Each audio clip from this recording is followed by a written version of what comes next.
दिन आप जान जाओगे उस दिन बेलपत्री के पेड़ को कभी नहीं तोड़ोगे। हाँ, बेलपत्री का वृक्ष सूख गया, हरा नहीं रहा, पत्ते नहीं है, हरापन नहीं है, पूरा सूख गया। बेलपत्री के वृक्ष को बजा कर देखो, पूर्ण तरह से अगर सूख गया है, तब उसकी जो जड़ निकाली तुमने, उस जड़ को निकालकर इधर उधर फेंकना नहीं, उसका चंदन बनाकर एक मुठिया बनाकर तैयार रखो। और जब तुम्हारे जीवन में तुम्हें लगे कि हरे वृक्ष को नहीं काटना, हरे वृक्ष को बेकार नहीं करना, जो बेलपत्री का वृक्ष सूख गया हो, जो पत्ती नहीं आ रही, फल नहीं आ रहा है, पूरा सूख गया, उसको तुमने बजा कर देख लिया कि बेलपत्री का वृक्ष पूर्ण तरह से सूख चुका है, ये किसी काम का नहीं रहे। थोड़े समय के बाद लोग इसे काट लेंगे, उसमें पत्ती नहीं आती, फल नहीं आता, पूरा सूख गया है, उसमें ना पत्ती है ना फल है, अड़भंगा है, बिल्कुल खाली। उस बेलपत्री के वृक्ष की जड़ को, उस तने को, उसको निकाल लो और उसकी एक अच्छी मुठिया बनाकर तैयार है। उस मुठिया को तुम्हारा मन पड़े, जिस दिन तुम्हारे पास में चंदन घिसने का सिलबट्टा हो, उस पर घिस कर उस चंदन को एकत्रित कर एक प्रदोष, एक शिवरात्रि हर महीने आती है, प्रदोष हर महीने आती है, सोमवार की अष्टमी 2-3 महीने में जरूर आती है। अगर आपने प्रदोष के दिन शंकर भगवान को बेलपत्री का चंदन लगाया है, शिवरात्रि के दिन आपने बेलपत्री का चंदन लगाया है, और यदि सोमवार की अष्टमी के दिन बेलपत्री का चंदन लगाया है, इन तीनों डब्बी को आप अलग अलग कर लीजिए। एक डब्बी रख लो आपके पास में कि मैंने सोमवार की अष्टमी के दिन बाबा को चंदन का लेपन करा है और बेलपत्री का चंदन लगाया।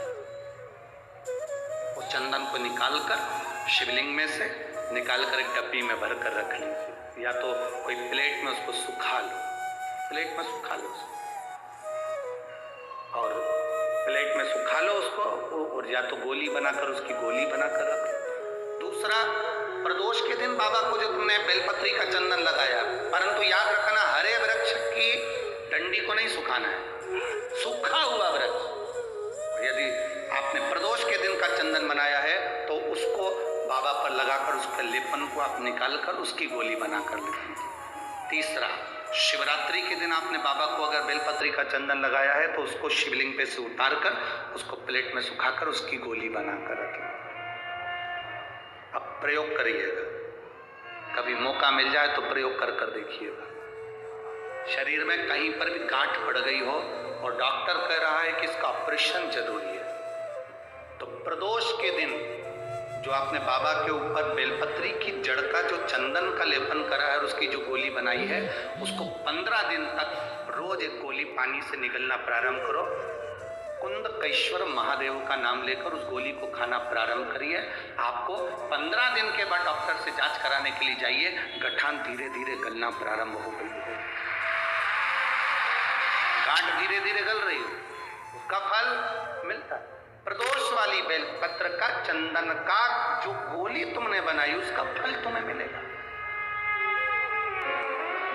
अब सोमवार की अष्टमी के दिन का जो चंदन है, बाबा को जो तुमने बेलपत्री का चंदन का जो लेपन करा है, देखिए डॉक्टर हनुमान जी के यहाँ पर ये कथा चल रही है, करने वाला डॉक्टर हनुमान जी हैं, कराने वाले डॉक्टर हनुमान जी हैं, और सुनने वाले डॉक्टर हनुमान जी हैं, और बोलने वाले भी डॉक्टर हनुमान जी हैं। कर लिया वो आपके। दूसरे नंबर पर है सोमवार की अष्टमी के दिन का चंदन, जो आपने बेलपत्री के जड़ को घिसा है।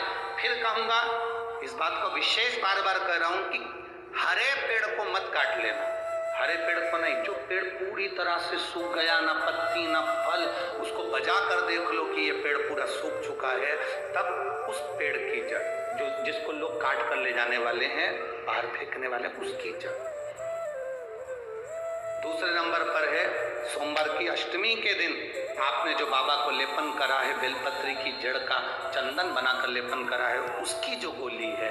अगर बच्चा 8 साल का हो गया, 9 साल का हो गया, 10 साल का हो गया और वो गंदगी कर रहा है, बिस्तर पर गंदगी कर रहा है, सुसु कर रहा है, या अचानक उसको भय हो जाता है या किसी ना किसी तरह से उसको रोग ग्रसित हो जाता है, उस बच्चे को भी आप छोटी सी गोली हफ्ते में केवल एक बार, जो सोमवार की अष्टमी के दिन जो आपने चंदन का लेपन करा है, हफ्ते में एक बार उस गोली को बच्चे को पीस कर पानी के साथ देना प्रारंभ करो। आपको धीरे धीरे उस बच्चे में आनंद की अनुभूति हो जाएगी, गंदगी नहीं कर सकते। अब तीसरे नंबर पर है शिवरात्रि के दिन जो हमने बाबा को बेलपत्री के चंदन का लेपन करा। शिवरात्रि